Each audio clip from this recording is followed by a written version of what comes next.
JJJinks! Truck stop!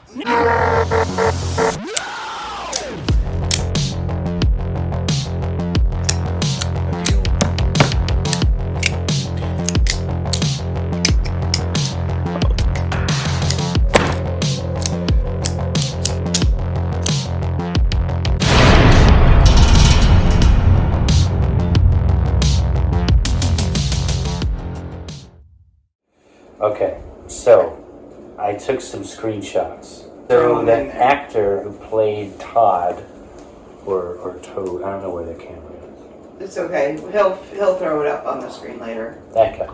Yeah. His name is William Murray Weiss. And he did almost nothing. He has 4 credits, ever. He was Joey the Toothpick in Bloodhounds of Broadway. He played Todd in Little Monsters. He was Peter Loader in Tune In Tomorrow, and he was on 1 episode of ABC After School Specials. And that's it. For a child actor, I thought he was pretty good in the movie, frankly. Yeah, he played the pretentious douchebag part perfect. It was great. And according to that celebrity net worth website that has no reliability, he's worth $1.7 million. Who knows how they came up with that? Jeez. Good for him. The movie has 3 known and unreleased deleted scenes.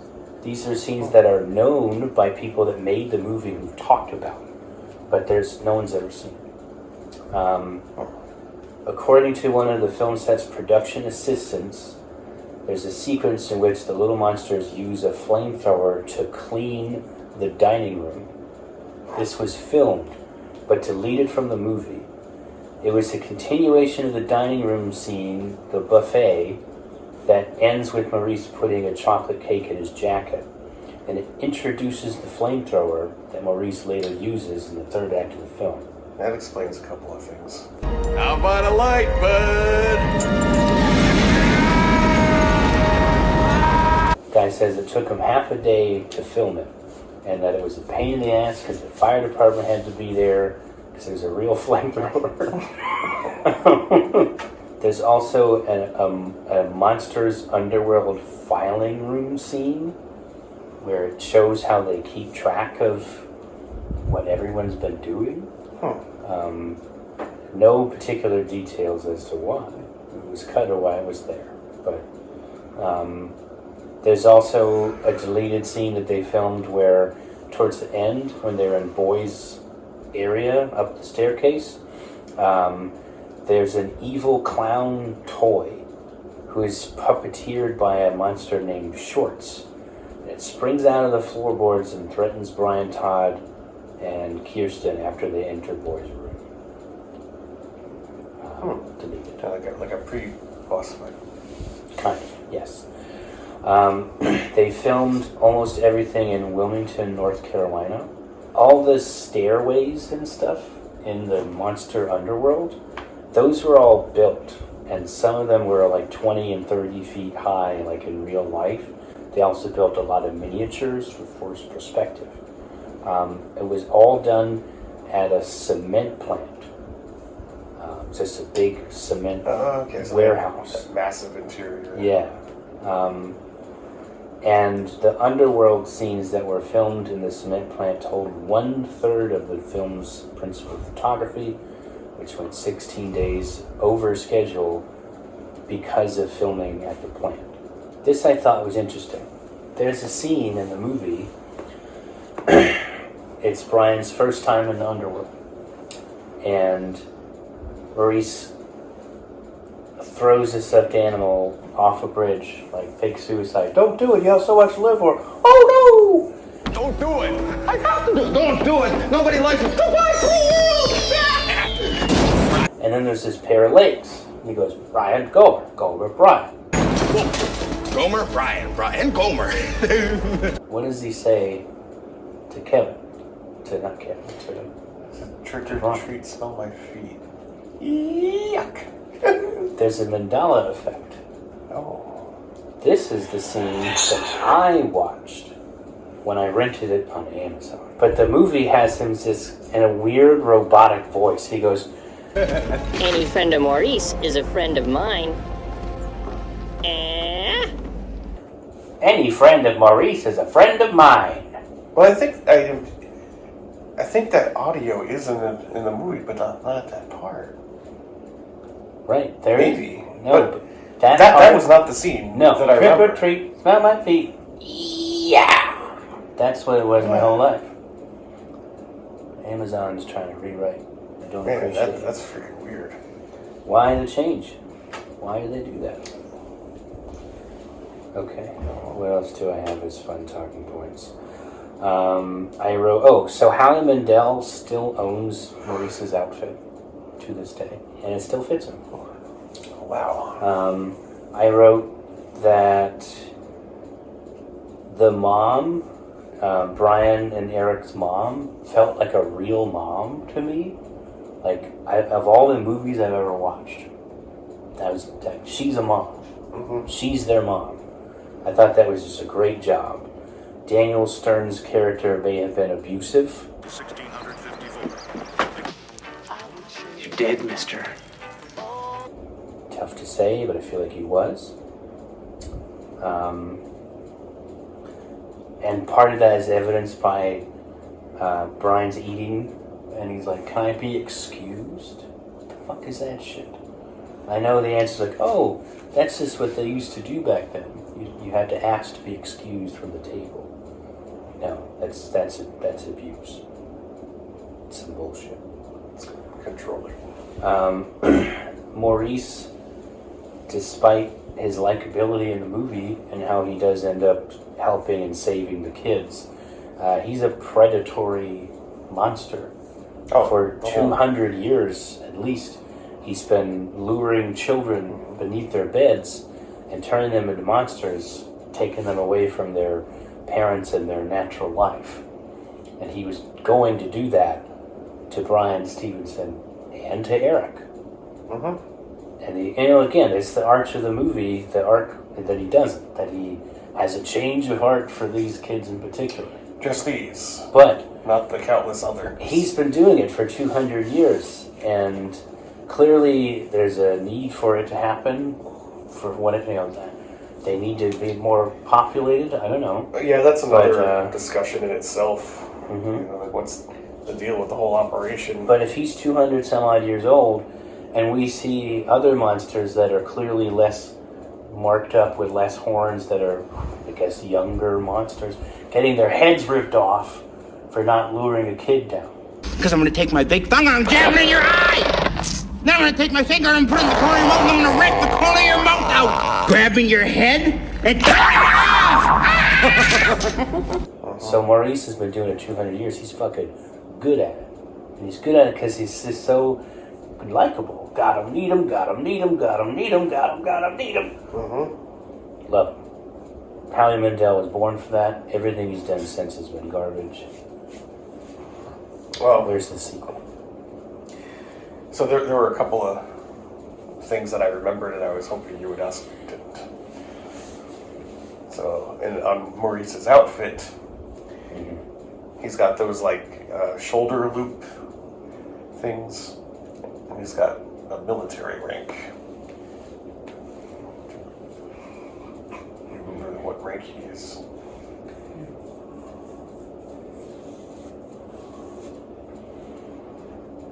Well, I don't know, but I want to try to guess. Can you tell me if it's an officer or... It's an officer. It is an officer. I'm going to guess that he's a first lieutenant. No, he's actually had 3 general stars. Nice. That's a good one. That's a good one. And that was another one where I only got a clear look at that one scene at the end when he takes his vest off. And then I had to pause it and look at it.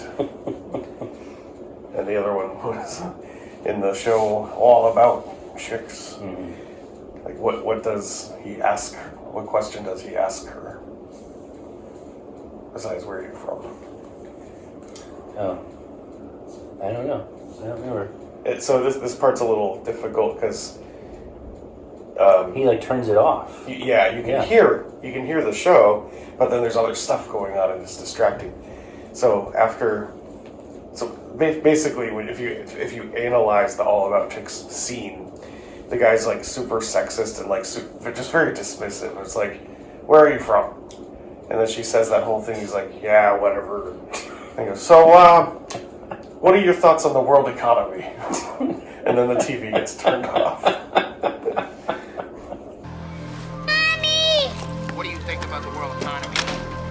Yeah, and then just to kind of reinforce your I guess profile of Maurice being this like stalker predator. There's a scene where I don't think it's his first time down there.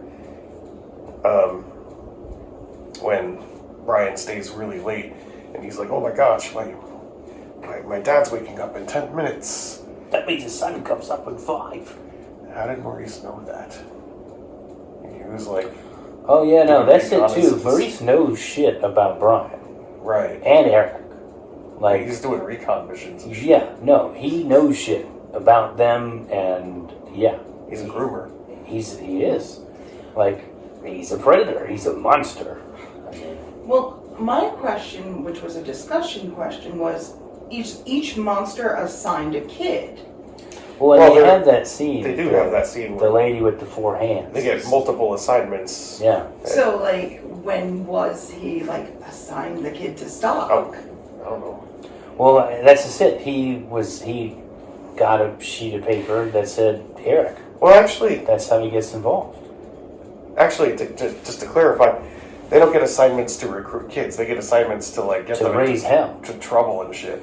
And if you go the next level, they're looking for the kids like Brian Stevenson, who are like, I'm down for this. Now, You know, Vulnerable, no friends, new in town, new parents in are town, inventive issues. kid, likes to make trouble. No, it's just that ever since we moved here, I haven't really been able to make friends, other than you. Now, another discussion thing happened where he had noticed with making the sandwich in the refrigerator. Oh, that's right. When he's making the peanut butter and onion sandwich, Mm-hmm. he's doing it in the actual refrigerator, like on the glass shelf.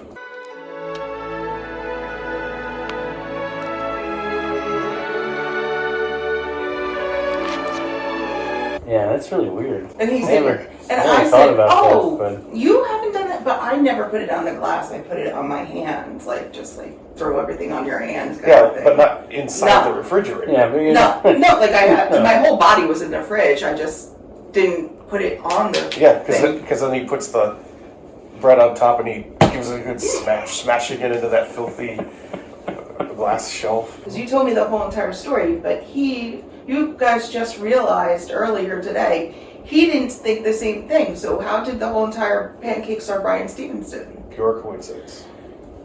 yeah, no. I thought it was a pancake my whole life. It's in my notes. Well, 'cause- I'm not lying.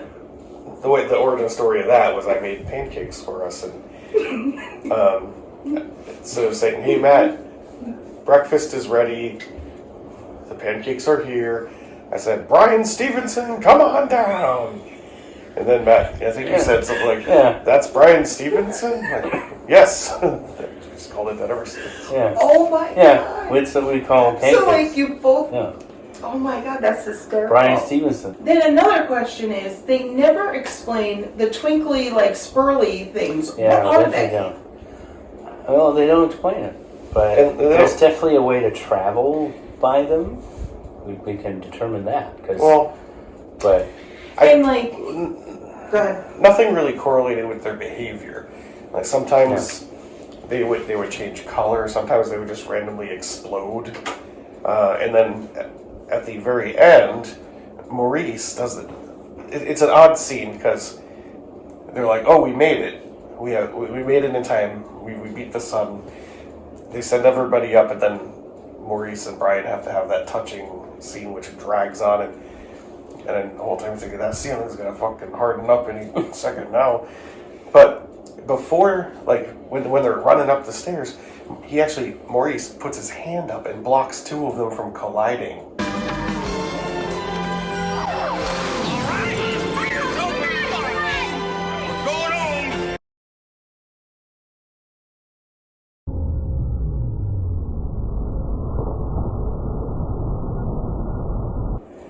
and they just explode in his hand. And then somehow everybody knew, like, this is a good thing. That means we made it. Like, that happened. So maybe they are what hardens the ceilings, and he like physically blocked them from doing it. Well, and one of the things that I really love about this movie is that they give you like just enough of a structure that it just feels very real, kind of way. In the baseball scene, Monster Ball, sorry. One of the baseball players is the little brother dressed as a miniature Maurice, like down to the horns and everything. The sister. No, that's the brother. The sister was the dog, we think. Oh, that's right. She was the pitcher. Because she's older. She's older than everybody, so she's the dog pitcher. And it was the little brother. I guess he just wanted to be a monster, so they were just like mini Maurice. I forgot about that. Yeah, and he even has. Oh, that was one of the differences. Though was the horns like covered his eyes. It was weird. I feel like there's a lot of good layers to that movie that are just fun to explore. Yeah, and I told you about like the chemistry cabinets / trophy cases. Steven, this is the last thing I do today. I'm gonna make you eat this shirt. Listen, Coleman, I'm surprised you haven't eaten it already. Well, and I was saying earlier how it actually does have a lot of like horrificness about it, like gory shit, you know. Like Boy is terrifying when his face falls off, and you know the scene where Maurice gets his horns it's gooey and graphic, and there's smoke coming out.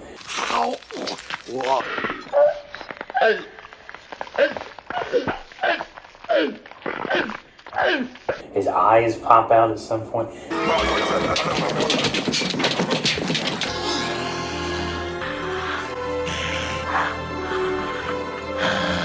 That dog hand thing is terrifying, right?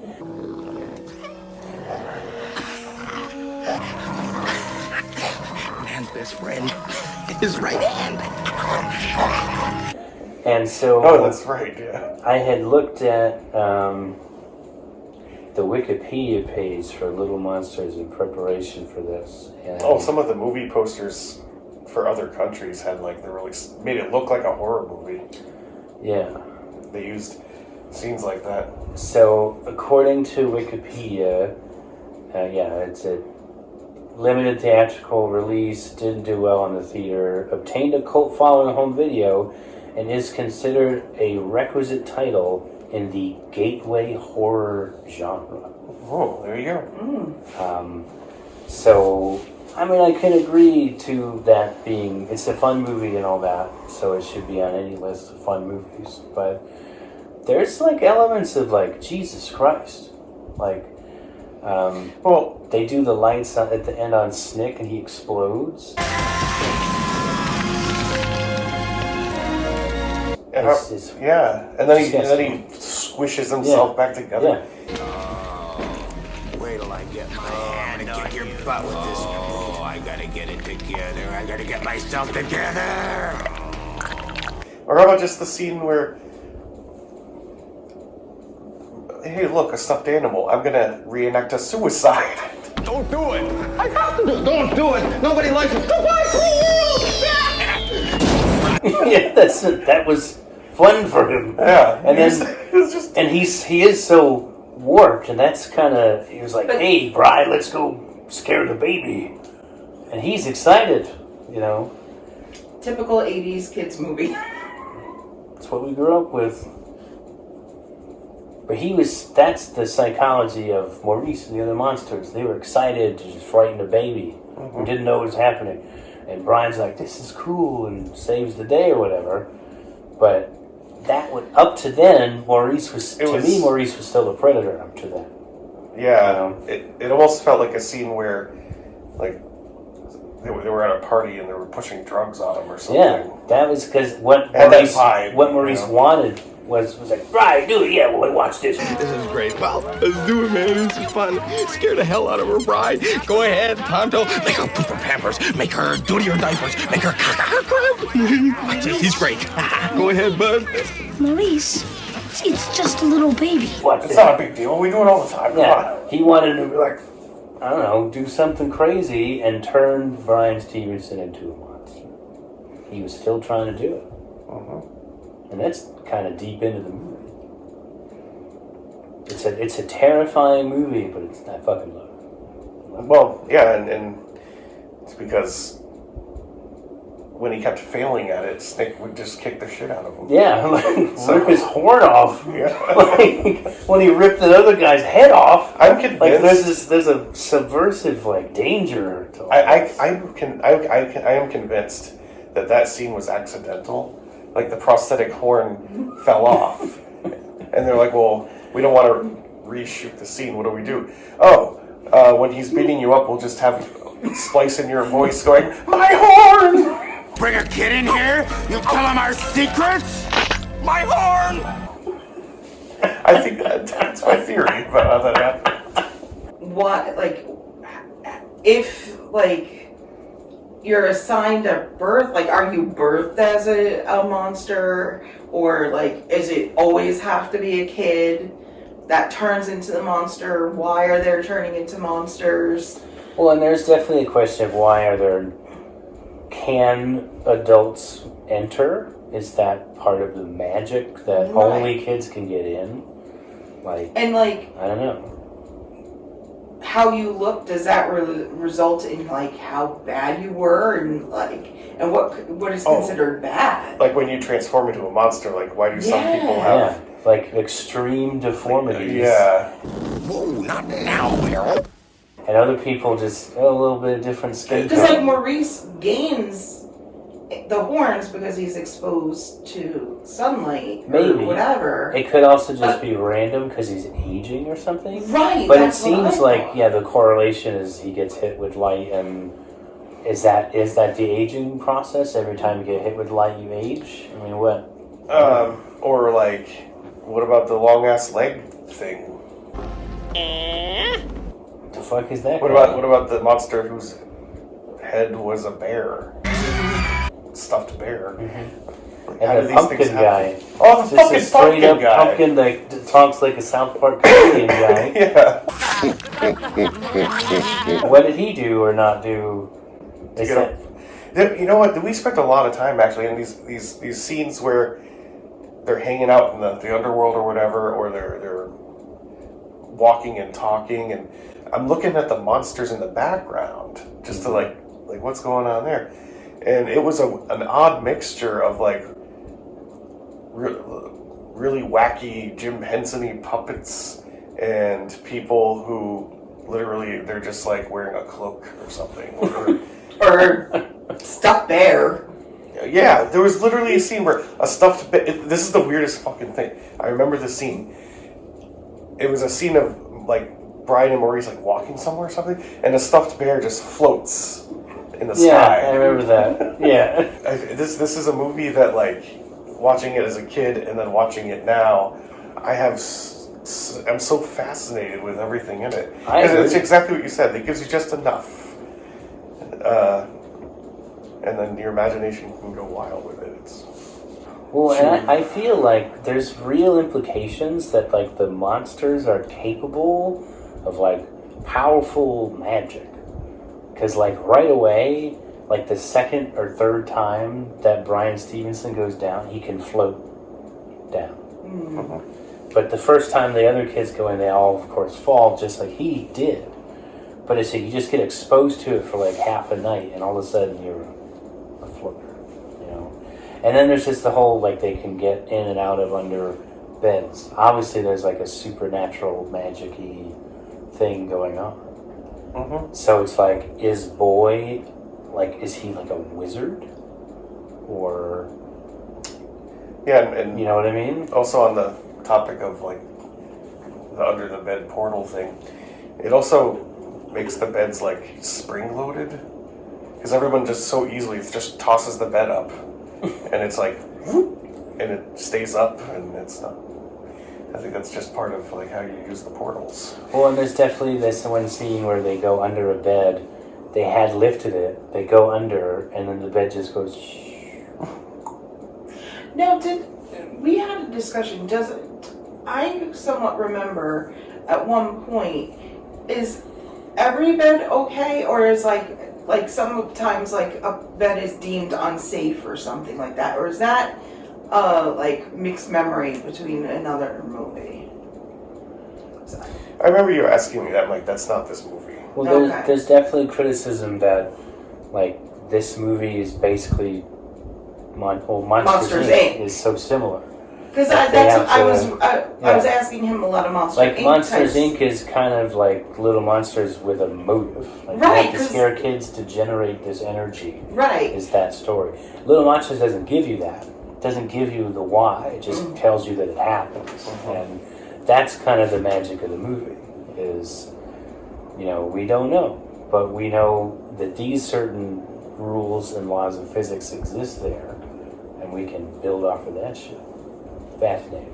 Love it. Makes me want to like write or read Little Monsters fan fiction and just deep dive into that shit. Yeah, just like fill in the blanks. Yeah, because I feel like they're interesting blanks.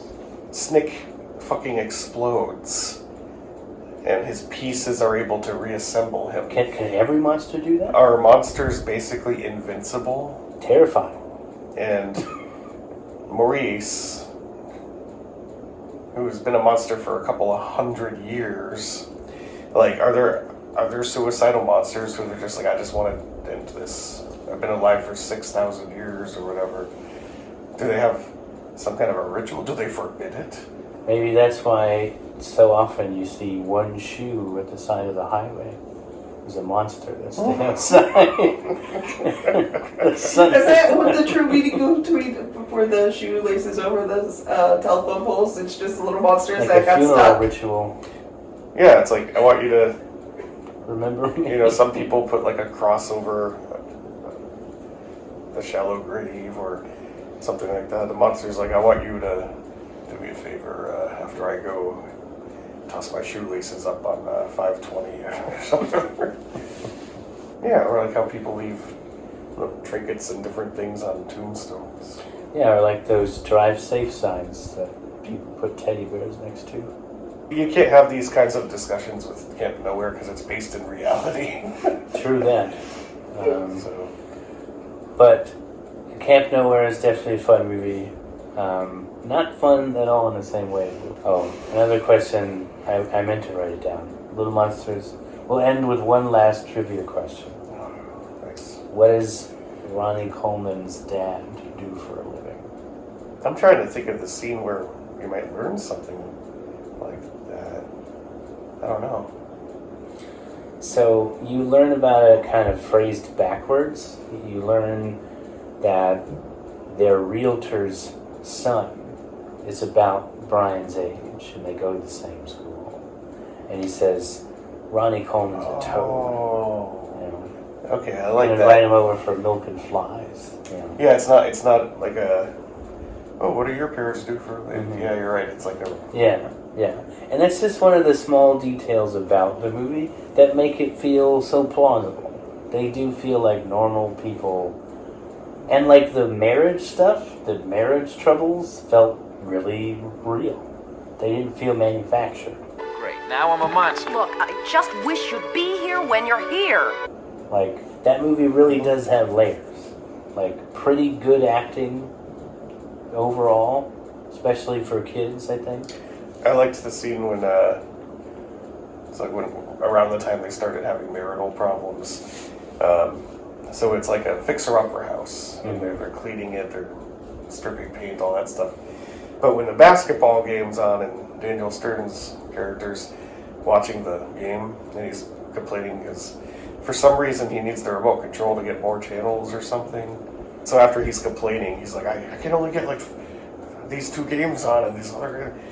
And then she's like stripping paint off of a wall, she's like dirty, and she makes some kind of snide comment like, well, in that case, maybe you can help me over here. And so he's got a bag of chips in his hands. He does this. He's like, it just goes right back to what? Just completely blows her off. How am I supposed to watch TV without Vermont, huh? Have you by any chance seen a piece of sandpaper or a paintbrush around here the last few days? Huh? Straight away, foul line. No. It's funny as hell. Well, that's what I mean. Like between that and "May I be excused," and he's like, "You're dead, mister." Yeah, he knows how to. He can look fucking mean. Mm-hmm. Daniel Stern, he's getting old nowadays, but I always thought he could have played a legit fucking villain. Not like a funny one from Home Alone and Home Alone 2, like a legit villain who just never got the. Bushwhack was closer. They still made him all goofy and shit, right? But yeah, I think he could do it. Maybe he still can. Well, that concludes our trivia session. It was a lot of fun. I think I had more fun just discussing little monsters. Until next time.